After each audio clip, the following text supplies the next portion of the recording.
नमस्कार साथियों, निर्माण क्लासेज अयोध्या में आपका हार्दिक स्वागत है। आज शनिवार है, करंट अफेयर्स का दिन, और हम लोग धीरे धीरे सैन्य करंट अफेयर्स के उन प्रश्नों पर विचार विमर्श कर रहे हैं जो आपके क्वेश्चन आने ही आने हैं, उनके बाहर नहीं आना है, क्योंकि हम लोग चुन कर पढ़ रहे हैं। करंट अफेयर्स के नाम पर ये नहीं कर रहे हैं कि जो कुछ भी रहे हम लोग जोड़कर उसको पढ़ लें। तो आज के करंट अफेयर्स में हम देखते हैं, आप परीक्षाएं आपकी आने लगी हैं, एग्जामिनेशन शुरू हो गए हैं, तो बहुत ध्यान से आपको मेंटेन करके चलना पड़ेगा। तो आज के करंट अफेयर्स में देखते हैं क्या क्या प्रश्न हैं। मोस्ट इम्पॉर्टेंट क्वेश्चन है समुद्रयान परियोजना यानी कि समुद्र से जुड़ी हुई कोई भी गतिविधि आपकी रही है तो वहाँ से प्रश्न कभी भी चर्चा में रहा है, हमेशा आया है। अगर हमेशा आया है तो अब हमें ये भी देख करके चलना होगा कि हमेशा आया है तो अब क्या आने वाला है, अब वर्तमान में क्या चर्चा में है, तो क्यों वो इम्पॉर्टेंट है, इसकी भी हमारी आपकी चर्चा चल रही है। द्वीप ओशन मिशन का भाग है, ठीक है, डीप ओशन मिशन, द्वीप ओशन मिशन है, ठीक है, यानी कि सागर में कहाँ कहाँ क्या छिपा हुआ है, संसाधन क्या क्या हैं, समुद्र के भीतर बहुमूल्य संसाधनों की खोज हो रही है, ठीक है। यानी कि आप मुख्य भूमि से आगे बढ़ कर के समुद्र के भीतर पहुंच जाइए। आप जानते हैं पृथ्वी का 2/3 हिस्सा समुद्र है और 1/3 हिस्से पर स्थलखंड है। स्थलखंड पे इतने ज़्यादा रिसोर्सेज आपको मिल रहे हैं जिसके जरिए आपकी जो कह सकते हैं मानव सभ्यता है उसके विकास में योगदान है। तो आप सोचिए समुद्र के भीतर कितने साधन संसाधन छिपे हुए होंगे, कितने मिनरल्स छिपे हुए होंगे। उसके लिए खोजबीन जारी है कि उसको भी इस्तेमाल करके मानव सभ्यता के मतलब और उन्नयन का कार्य किया जा सके। तो उसी के लिए है ब्लू इकोनॉमी में जो है आगे बढ़ाएंगे, ब्लू मजबूती आएगी, ठीक है। तो सारी चीज़ें होंगी। अब बात आई कि ब्लू इकोनॉमी तो पिछली क्लासों में भी चर्चा हो चुकी है, इस क्लास में भी ब्लू इकोनॉमी शब्द आपका लगातार चर्चा में है और इस पर हमें विशेष वर्क करना है। ब्लू जल से लिया गया है क्योंकि पृथ्वी ब्लू दिखती है जल के कारण, कोई कारण और भी हो अलग बात है, लेकिन जल रंगहीन है, ये बात याद रखे रहिएगा। जल के कारण चर्चा में है तो पृथ्वी जो ब्लू दिखती है तो ब्लू इकोनॉमी के रूप में लगातार चर्चा में है। ग्रीन इकोनॉमी आपके हरे भरे जंगलों से जुड़ी हुई है तो ब्लू इकोनॉमी जल से जुड़ी हुई है। तो आप जानते हैं कहीं पर भी ऐसे रिसोर्सेज हों जिनके जरिए आय, ठीक है, उन्नति, तमाम चीज़ें मेंटेन की जा सकें तो वो एक व्यवस्था का भाग बन जाता है। तो ब्लू इकोनॉमी में मजबूती आएगी, बहुत ही महत्वपूर्ण है, ठीक है। पृथ्वी विज्ञान प्रौद्योगिकी मंत्रालय द्वारा इसको मतलब जो आपके यहाँ एक मंत्रालय है पृथ्वी और विज्ञान प्रौद्योगिकी मंत्रालय, जिसका उद्देश्य है कि नेचुरली हर एक चीज़ का डेवलपमेंट पृथ्वी पर किया जाए, रिसोर्सेज का उपयोग किया जाए और पृथ्वी की सुरक्षा भी की जाए कि इस तरह का नुकसान ना होने पाए कि आने वाले भविष्य को नुकसान हो, सस्टेनेबल डेवलपमेंट को मेंटेन किया जाए। उसी पर्पज़ से ये विज्ञान मंत्रालय आपका पृथ्वी और विज्ञान मंत्रालय अलग कर दिया गया है और लगातार वर्क चल रहा है, उसी की ये योजना है। इससे पहले भी पर्सनल स्फीयर यान छोड़ा गया था national institute of ocean technology द्वारा, NIOT के द्वारा, ठीक है, जो 500 मीटर गहराई तक जा सकता था। 2.1 मीटर व्यास की गोलाकार पनडुब्बी थी, यानी कि आधा किलोमीटर गहराई में जा करके यह देखना कि क्या कोई वहाँ पर रिसोर्सेज हैं जिनका मानव सभ्यता के डेवलपमेंट के लिए उपयोग किया जा सकता है। तो ये भारत सहित बहुत से प्रमुख देश कर रहे हैं, भारत भी इस क्षेत्र में लगातार उन्नत करता चला जा रहा है। उसी का एक हिस्सा है समुद्रयान परियोजना, इस बात को आप ध्यान रखे रहिएगा, ठीक। और परीक्षण कहाँ किया गया? बंगाल की खाड़ी में सागर निधि जहाज के जरिए। ये सागर निधि जो जहाज है आपका, ये जहाज भी स्पेशली समुद्री संसाधनों की खोज के लिए है। तो जब ये जहाज का जलावतरण किया गया था उस समय प्रश्न आया था। अब ये इसके जरिए पनडुब्बियों को जगह जगह छोड़ा जा रहा है, वहाँ पर गहराई में पता लगाया जा रहा है क्या रिसोर्सेज हैं, क्या रिसोर्सेज नहीं हैं, किस प्रकार हम उपयोग कर सकते हैं, किस प्रकार नहीं उपयोग कर सकते हैं, सारा वर्किंग चल रहा है। तो इसका मतलब ये हुआ कि एक इम्पॉर्टेंट क्वेश्चन है करंट का, बहुत महत्वपूर्ण है, इन्वायरमेंट की दृष्टि से महत्वपूर्ण है, अर्थव्यवस्था की दृष्टि से महत्वपूर्ण है, टेक्नोलॉजी की दृष्टि से महत्वपूर्ण है। जब इतनी चीज़ों में महत्वपूर्ण है तो जाहिर सी बात है आपका प्रश्न भी आएगा। भविष्य में मत्स्य 6000 नाम की एक पनडुब्बी भी निर्माणाधीन है। पनडुब्बी के माध्यम से हम अंदर जा कर के इन्वेस्टिगेशन करेंगे, साधन संसाधनों को ढूंढेंगे और मतलब एक प्रोजेक्ट को धीरे धीरे बड़ा करने का प्रयास है। मत्स्य 6000 पनडुब्बी निर्माणाधीन है, इस बात को आप ध्यान रखे रहिएगा। ठीक है, अगले प्रश्न की ओर चलते हैं। अगला प्रश्न है अग्नि प्राइम। पिछली क्लासों से ही मैं कह रहा हूं कि लगभग हर एक मंथ अग्नि से संबंधित कोई ना कोई अग्नि, ब्रह्मोस, 2-3 मिसाइलें ऐसी हैं जिससे लगातार इतना अनुसंधान हो रहा है कि कोई ना कोई बात लगातार चर्चा में है। यदि आप गलती करते हैं तो फिर समस्या हो जाएगी, प्रश्न आना ही आना है। तो अग्नि पी नाम से चर्चा में है, अग्नि पी नाम से चर्चा में है।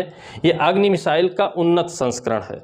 अग्नि मिसाइल के कई वर्जन है, 1st, 2nd, 3rd, 4th, 5 उसका जो मॉडर्न वर्जन है 5000 किलोमीटर तक दूरी तक जो है ये मार कर सकता है सतह से सतह पर। तो ये जो अग्नि प्राइम है ये दूरी तो उतनी नहीं है, लेकिन इसमें और कुछ डेवलपमेंट किया गया है। किस तरीके का? ये भी सतह से सतह में मार करती है, परमाणु हथियारों से लैस है, 2000 किलोमीटर इसकी रेंज है। सबसे खास बात, सड़क ट्रेन से भी मोबाइल लॉन्चर द्वारा इसे छोड़ा जा सकता है।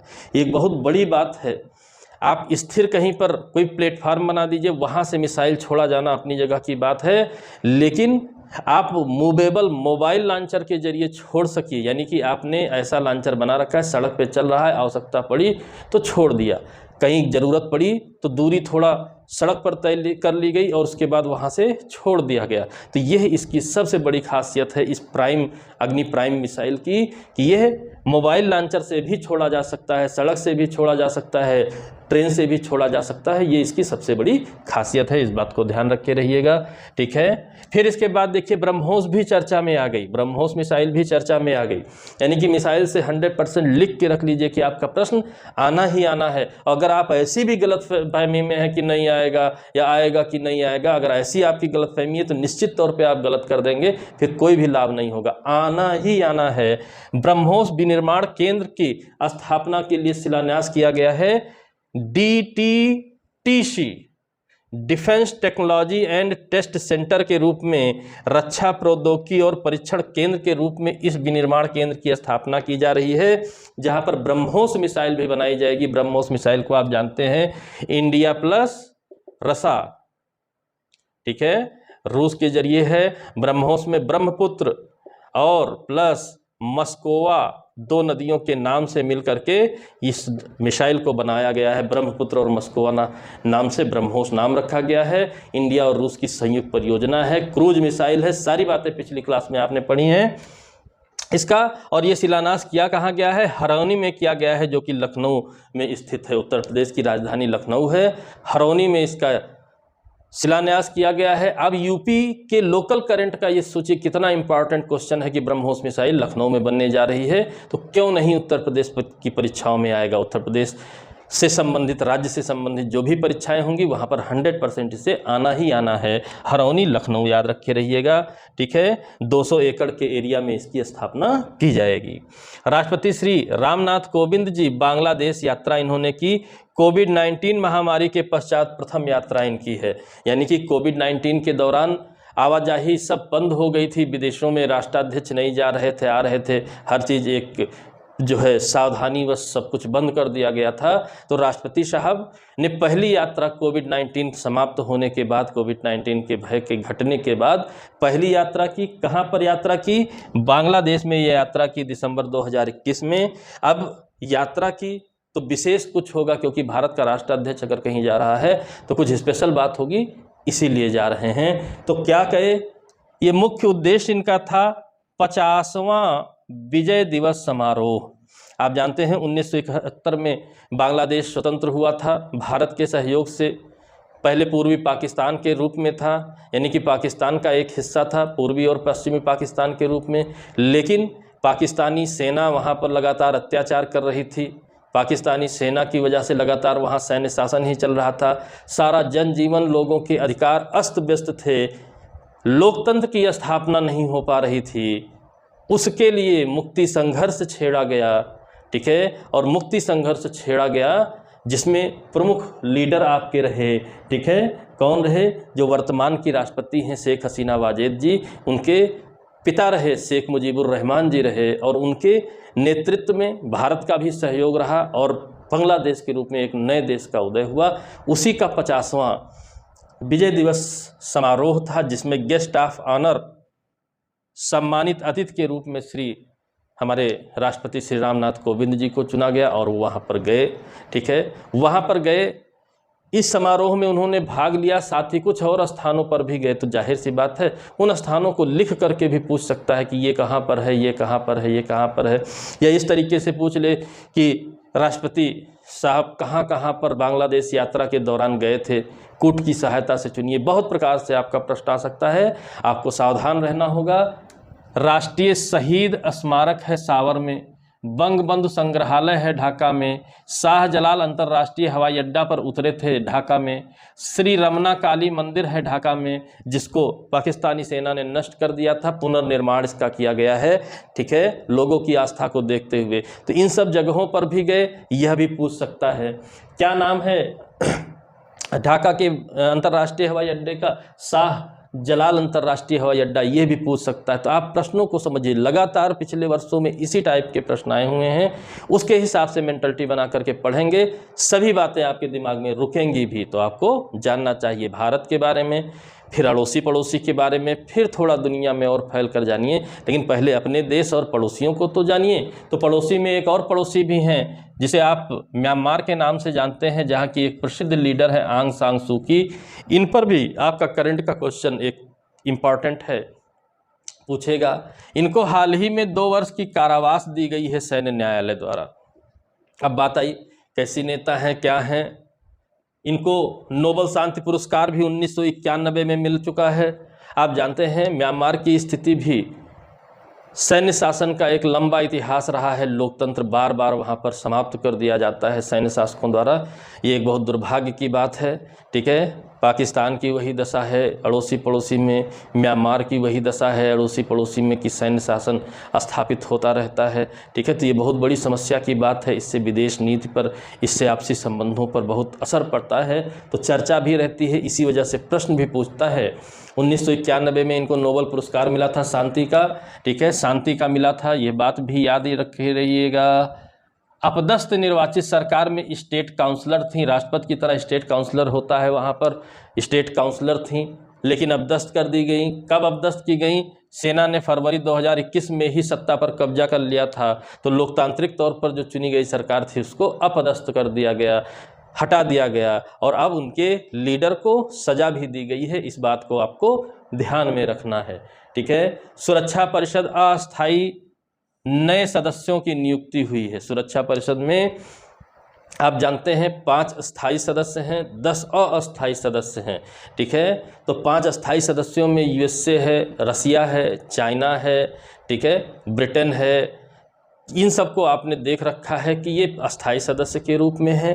भारत की भी लगातार चर्चा हो, फ्रांस है, सॉरी भूल गया था, फ्रांस भी है। तो भारत की भी लगातार चर्चा होती रहती है स्थायी सदस्य बनाए जाने को। आज भारत इतना सक्षम हो चुका है कि इसकी चर्चा होती रहती है, लेकिन फिलहाल अभी नहीं है।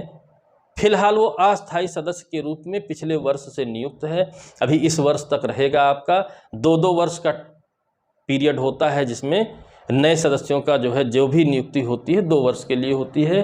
तो ये 5 नए सदस्य बनाए गए हैं। हो सकता है कई बार ऐसा हुआ है तो पूछा जाता है। ठीक है, अल्बानिया, ब्राज़ील, घाना, गैबन और यूएई। ठीक है, अल्बानिया, ब्राज़ील, घाना, गैबन और यूएई, इन 5 को नए सदस्य बनाया गया है। 1 जनवरी 2021 में इंडिया 8वीं बार बना है, तो 21, 22, 23 तक ये रहेगा। ठीक है, 22 दिसंबर तक, 31 दिसंबर तक रहेगा, फिर 23 से नया कोई सदस्य आ जाएगा। 2 वर्ष के लिए होता है। 8वीं बार भारत बन चुका है, वर्तमान में है, और वर्तमान में है यह बात भी याद रखे रहिएगा। ये भी पूछ सकता है क्योंकि इंडिया वहाँ पर है। सर्वाधिक बार कौन बना है? जापान बना है 11 बार, और फिर से ब्राज़ील 11वीं बार इस बार फिर से नया सदस्य बन गया है। तो उस लाइन में 2 हो गए, यानी कि अब तक जापान 11 बार बन चुका है, ब्राज़ील 11वीं बार अब बन गया है, और 8वीं बार वर्तमान में सदस्य के रूप में कार्यरत है भारत भी। तो ये अस्थायी सदस्य होते हैं। अस्थायी सदस्यों के रूप में ये लोग नियुक्त होते हैं। 2 वर्ष के लिए नियुक्ति होती है। ज़्यादा डिटेल के लिए आपका प्लेलिस्ट में जाइए, इंटरनेशनल लॉ में यूएनओ चार्टर संबंधित सभी बातें आपकी मौजूद हैं, वहाँ पर आप पढ़ लीजिए किस अनुच्छेद में इनको नियुक्त किया जाता है, क्या व्यवस्था है, सुरक्षा परिषद की क्या भूमिका है, प्राथमिक कर्तव्य क्या है, सारी बातें वहाँ पर डिटेल में मौजूद हैं। अच्छी तरीके से आप पढ़ सकते हैं। इंटरनेशनल लॉ नाम से जो है आपकी प्लेलिस्ट है एंड यूएनओ चार्टर, तो यूएनओ चार्टर का ही ये भाग होता है कि नियुक्ति या हटाया जाना या क्या काम करेंगे, सारी बातें होती हैं। ठीक, तो आप देखिए आज के वीडियो में भी कितने इंपॉर्टेंट क्वेश्चन है। समुद्रयान परियोजना है यानी कि टेक्नोलॉजी से रिलेटेड, ठीक है, भूत भविष्य सभी की जानकारी है। अग्नि prime missile technology, BrahMos missile technology, राष्ट्रपति की विदेश यात्रा, ठीक है, आंग सांग सूकी यानी कि पड़ोसी, विदेश यात्रा के रूप में एक पड़ोसी की जानकारी, फिर आंग सांग सूकी के बहाने दूसरे पड़ोसी की जानकारी, सुरक्षा परिषद के अस्थायी सदस्य। आप देखिए लगातार ये प्रश्न आए हुए हैं। तो इस साल भी करंट में चर्चा में है, तो फिर क्यों नहीं आएंगे, फिर आएंगे। तो उस बात को समझिए, विश्वास करिए और अच्छी तरीके से पढ़िए ताकि आपको कोई समस्या ना होनी पाए। ठीक है, आप जानते हैं ये चैनल नया बना दिया गया है ताकि दोनों चैनल में निर्माण क्लासेज अयोध्या के कोई डिस्प्यूट, कोई विवाद ना रहे। कभी कभी बच्चों को लगता है ये लॉ का चैनल है, कभी कभी ये जीएस का, तो जीएस सभी के लिए आवश्यक है, लॉ लिमिटेड लोगों के लिए आवश्यक है। तो पुराना चैनल लॉ के रूप में ग्रोथ कर रहा है, नया चैनल आपका जीएस से संबंधित, हर एक जीएस से संबंधित विशेष आपको दे रहा है, मैटर दे रहा है, ईमानदारी पूर्वक दिया जा रहा है ताकि आपके भविष्य के साथ कोई खिलवाड़ ना हो। ठीक है, आप लोग इस बात को समझिए। वीडियो को पसंद आए, पसंद तो आएगा ही आएगा, लाइक कीजिए, शेयर कीजिए, सब्सक्राइब कीजिए और करवाइए ताकि लोगों को जानकारी हो सके। बेल आइकन दबाइए, ऑल पर क्लिक करिए ताकि जो भी अपडेट हो तुरंत आपको प्राप्त हो सकें और आप अच्छे ढंग से अपने करियर का निर्माण कर सकें। ठीक है, निर्माण नहीं करेंगे तो फिर कोई फ़ायदा नहीं होगा। कभी भी परिस्थितियां बदलती हैं, आप जानते हैं। तो जो भी परीक्षा आपके सामने आए उसका 100% उपयोग हो जाए, यानी कि आपका सिलेक्शन हो जाए, इस तरीके से आप लोग पढ़ाई करिए। इसी शुभकामना के साथ जय हिंद, जय भारत, धन्यवाद।